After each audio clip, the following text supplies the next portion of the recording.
새벽기도에 나오신 여러분들을 주님의 이름으로 환영합니다. 먼저 우리의 믿음을 고백합니다. 내가 여호와를 항상 내 앞에 모시며 그가 나의 오른쪽에 계심으로 내가 흔들리지 아니하리로다. 아멘.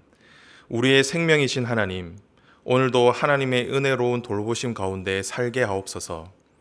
왕이신 하나님을 모시고 살아가는 귀한 하루가 되게 하시고 하나님과 동행하는 기쁨이 충만하게 하옵소서. 교회를 위해 기도합니다. 내가 주의 이름을 내 형제들에게 선포하고 내가 주를 교회 중에서 찬송하리이다. 아멘. 우리를 주의 교회로 부르시고 세우신 예수님, 하나님의 살아계심이 선포되는 교회 되게 하시고 주의 아름다우신 이름을 높여드리는 교회 되게 하옵소서. 드리는 예배마다 임재하여 주셔서 하나님의 영광을 보게 하시고 기도의 풍성히 응답해 주옵소서. 가정과 목장을 위해 기도합니다. 보라, 형제가 연합하여 동거함이 어찌 그리 선하고 아름다운고. 아멘. 가족을 허락하신 아버지 하나님, 우리의 가정에 영적인 질서가 견고히 세워지게 하옵소서. 아버지들의 영적 권위를 세워주셔서 가족들의 필요를 살피며 섬기는 따뜻한 가장이 되게 하옵소서. 어머니들이 현숙한 여인으로서 역할을 감당하게 하시며 경건한 부모를 통해 자녀들이 하나님의 복을 이어받게 하옵소서. 목장 모임을 통해 가정들이 영적인 가족이 되게 하시고 서로를 돌아보며 섬기게 하옵소서. 다음 세대를 위해 기도합니다. 너는 청년의 때에 너의 창조주를 기억하라. 아멘. 다음 세대를 준비시키시고 계신 하나님, 우리의 자녀들이 창조주 하나님을 고백하게 하옵소서. 여름에 진행되는 주일학교 사역들을 통해 자녀들이 예수님의 성품을 닮아가게 하시고 세상에서 하나님 나라를 살아가는 믿음의 세대로 세워지게 하옵소서. 청년들의 학업과 진로, 결혼과 취업 또한 인도해 주옵소서. 나라와 선교를 위해 기도합니다. 우주와 그 가운데 만물을 지으신 하나님께서는 천지의 주제시니 손으로 지으신 전에 계시지 아니하시고. 아멘. 온 세계를 보존하시고 통치하시는 하나님, 우리나라를 긍휼히 여겨주셔서 하나님의 기쁘신 뜻이 사회와 문화, 정치와 경제 모든 영역에 나타나게 하옵소서. 백신이 원활히 공급되어 집단 면역을 이루게 하시고 사회가 안정되게 하옵소서. 우리에게 허락하신 선교의 사명을 감당하여 어두운 세상을 비추는 빛이 되게 하옵소서. 오늘도 샘물 성도들의 형편을 돌보아 주시고 동행해 주옵소서. 예수님의 이름으로 기도하옵나이다. 아멘. 오늘 우리에게 주시는 하나님의 말씀은 예레미야 39장 1절에서 18절 말씀입니다. 유다의 시드기야 왕의 제9년 엿째 달에 바벨론의 느부갓네살 왕과 그의 모든 군대가 와서 예루살렘을 에워싸고 치더니 시드기야의 제11년 넷째 달 아홉째 날에 성이 함락되니라. 예루살렘이 함락됨에 바벨론의 왕의 모든 고관이 나타나 중문에 앉았으니 곧 네르갈 살레살과 삼갈 레부와 내시장 살스김이니 네르갈 살레살은 궁중장관이며 바벨론의 왕의 나머지 고관들도 있었더라. 유다의 시드기야 왕과 모든 군사가 그들을 보고 도망하되 밤에 왕의 동산길을 따라 두담 샘문을 통하여 성읍을 벗어나서 아라바로 갔더니 갈대아인의 군대가 그들을 따라 여리고 평원에서 시드기야에게 미쳐 그를 잡아 데리고 하맛 땅 림나에 있는 바벨론의 느부갓네살 왕에게로 올라가매 왕이 그를 신문하였더라. 바벨론의 왕이 림나에서 시드기야의 눈앞에서 그의 아들들을 죽였고 왕이 또 유다의 모든 귀족을 죽였으며 왕이 또 시드기야의 눈을 뺏게 하고 바벨론으로 옮기려고 사술로 결박하였더라.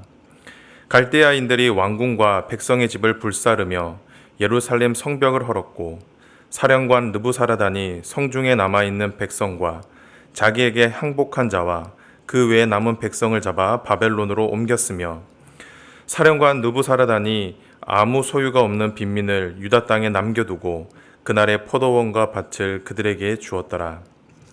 바벨론의 느부갓네살 왕이 예레미야에 대하여 사령관 느부사라단에게 명령하여 이르되 그를 데려다가 선대하고 해하지 말며 그가 내게 말하는 대로 행하라.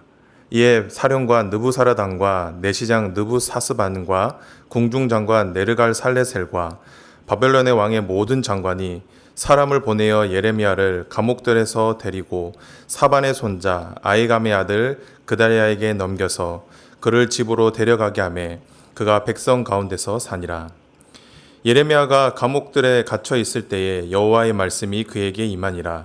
이르시되 너는 가서 구스인 에벤멜렉에게 말하기를 만군의 여호와 이스라엘의 하나님의 말씀에 내가 성에서 재난을 내리고 복을 내리지 아니하리라 한 나의 말이 그날에 내 눈앞에 이루리라. 여호와의 말씀이니라. 내가 그날에 너를 구원하리니 내가 그 두려워하는 사람들의 손에 넘겨지지 아니하리라. 내가 반드시 너를 구원할 것인즉 내가 칼에 죽지 아니하고 내가 노량물 같이 내 목숨을 얻을 것이니 이는 내가 나를 믿었습니다. 여호와의 말씀이니라 하시더라. 아멘. 오늘 본문에서 드디어 예루살렘이 함락됩니다.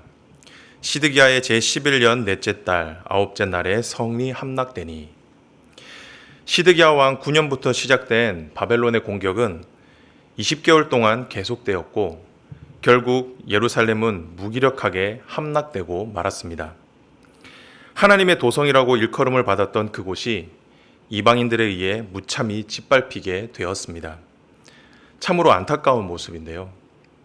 특별히 예레미야는 예루살렘이 함락될 때 그때를 구체적으로 언급하면서 예루살렘의 멸망이 역사적인 사실이었음을 확인시켜 주었습니다. 그런데 우리가 오늘 말씀을 묵상할 때 한 가지 생각해 볼 것이 있습니다.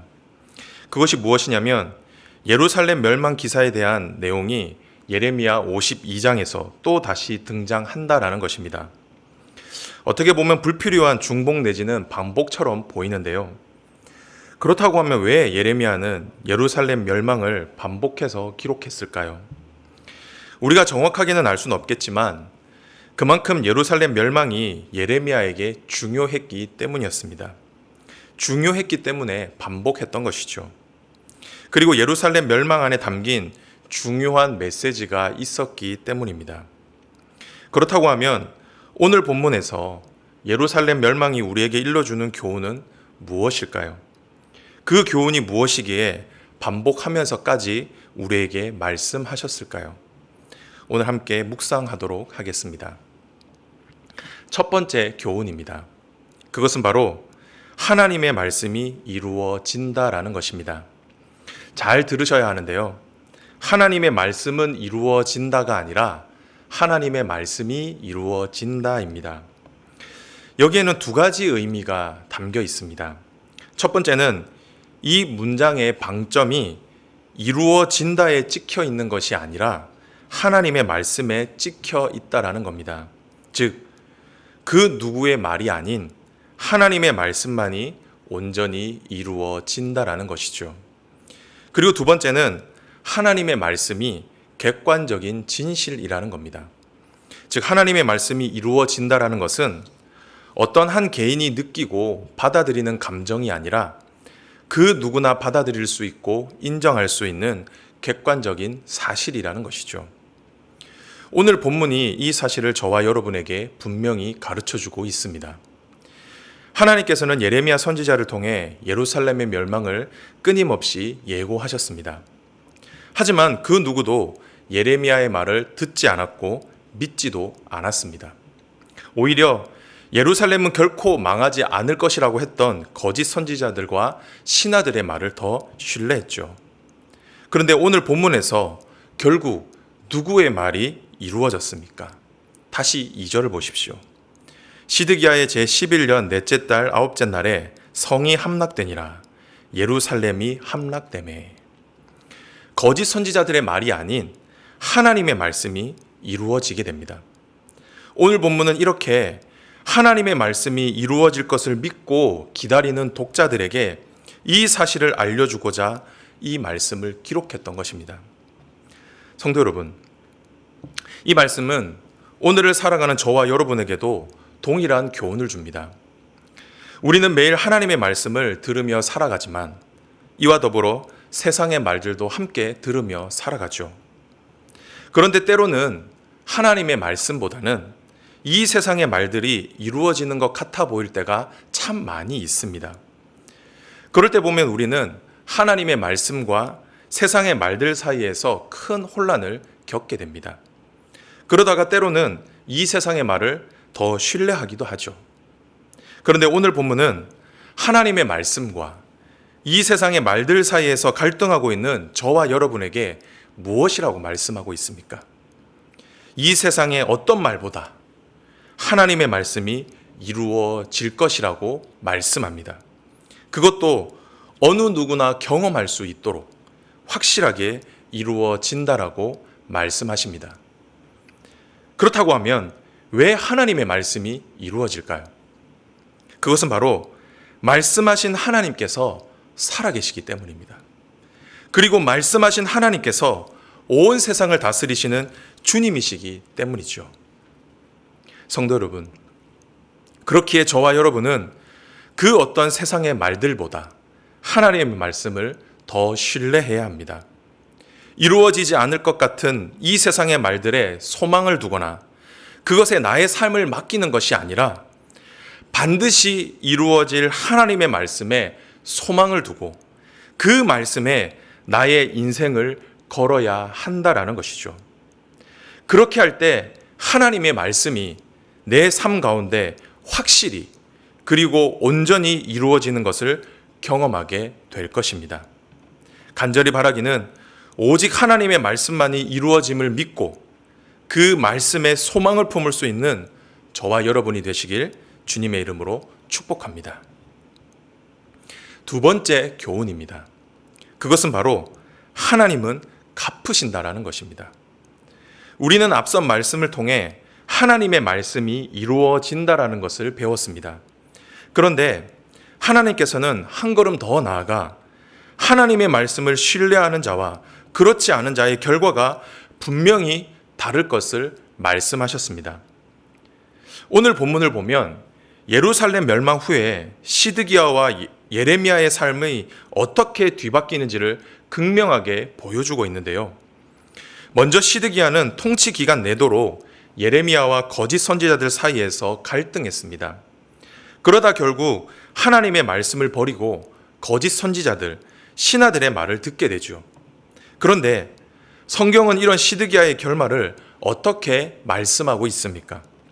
7절을 보면 시드기야는 결국 두 눈이 뽑힌 채 바벨론의 포로로 끌려가게 됩니다. 그런데 여러분, 시드기야가 두 눈이 뽑히기 전에 마지막으로 본 장면이 무엇인지 아십니까?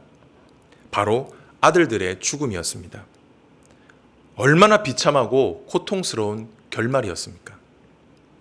이렇게 하나님의 말씀을 신뢰하지 않았던 시드기야는 비참한 최후를 맞이하게 되었습니다. 반면 예레미야는 어땠습니까? 예루살렘이 멸망할 때 예레미야는 감옥에서 풀려나게 됩니다. 그리고 느부갓네살 왕은 예레미야에 대해 이런 명령을 내리는데요. 12절을 한번 보십시오. 그를 데려다가 선대하고 해하지 말며 그가 내게 말한 대로 행하라. 이전에 예레미야는 그 누구에게도 배려나 보살핌을 받지 못했습니다. 항상 핍박과 죽음의 위협을 느끼며 살아야만 했죠. 그리고 그 누구도 예레미야의 말을 들으려고 하지 않았습니다. 하지만 바벨론은 예레미야에게 어떻게 대했습니까? 이들은 예레미야를 해하지 않았습니다. 오히려 잘 보살펴 주었습니다. 그리고 예레미야의 말을 들어주었습니다. 유다에서는 한 번도 경험해 보지 못했던 선대를 바벨론으로부터 받고 있는 것입니다. 이렇게 하나님께서는 끝까지 하나님의 말씀을 믿고 순종했던 예레미야에게 그 행위대로 갚아 주셨던 것이죠. 성도 여러분, 하나님은 저와 여러분의 믿음과 그 믿음을 바탕으로 한 삶의 궤적을 그 누구보다 잘 알고 계십니다. 그리고 하나님께서는 이런 우리의 믿음과 삶을 따라 반드시 갚아주시는 분이십니다. 우리가 하나님 앞에서 행한 모든 것, 주를 위한 믿음과 주를 위해 흘렸던 땀과 눈물을 반드시 보상해 주신다라는 것이죠. 즉, 주를 위해 수고한 우리의 삶이 결코 헛되지 않을 것이라는 겁니다. 사랑하는 성도 여러분, 예수님께서도 분명히 말씀하셨습니다. 보라, 내가 속히 오리니 내가 줄 쌍이 내게 있어 각 사람에게 그가 행한 대로 갚아주리라. 바라기는 이 예수님의 말씀이 저와 여러분에게 약속의 말씀이 되길 소망합니다. 그리고 이 약속의 말씀을 받기 위해 오늘도 주를 위해 충성하는 저와 여러분이 되시기를 바랍니다. 그렇게 할 때 갚으시고 채우시는 하나님의 은혜가 저와 여러분의 삶에 충만히 임하게 될 것입니다. 간절히 바라기는 모두 끝까지 믿음을 지킴으로 하나님이 주시는 상을 받아 누릴 수 있기를 주님의 이름으로 축복합니다. 마지막인데요. 오늘 본문이 우리에게 들려주시는 교훈. 그것은 바로 하나님은 기억하신다라는 것입니다. 하나님께서는 끝까지 하나님을 믿고 신뢰한 사람을 결코 잊지 않으신다라는 것입니다. 여러분이 오늘 본문을 읽으시면서 느끼셨겠지만 본문 후반부를 보면 갑자기 한 사람에 대한 말씀이 등장합니다. 그 사람은 구스 사람 에벤멜렉인데요. 이 사람은 이방인으로 왕을 섬긴 내시였습니다. 에벤멜렉은 이전에 예레미야가 죽음의 위협을 받을 때 예레미야를 구해주었던 사람이었습니다. 그런데 하나님께서는 이런 에벤멜렉에게 예루살렘이 멸망하기 얼마 전 약속의 말씀을 주시는데요. 그 약속의 말씀이 무엇이었습니까? 바로 예루살렘이 멸망하는 날 하나님께서 에벤멜렉을 구원하시겠다라는 겁니다. 에벤멜렉의 생명을 지켜주시겠다라는 것이죠.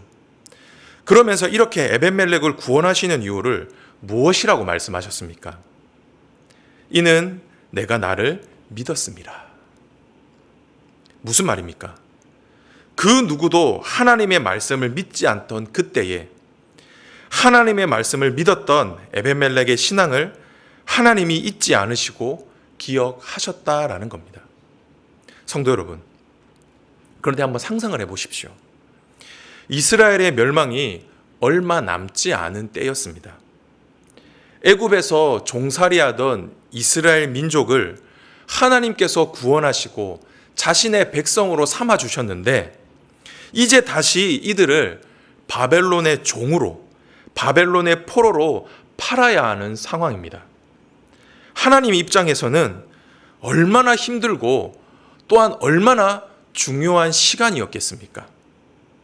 그런데 하나님께서는 이런 상황 속에서도, 이런 긴급한 상황 속에서도 한 사람을 기억하셨다라는 겁니다.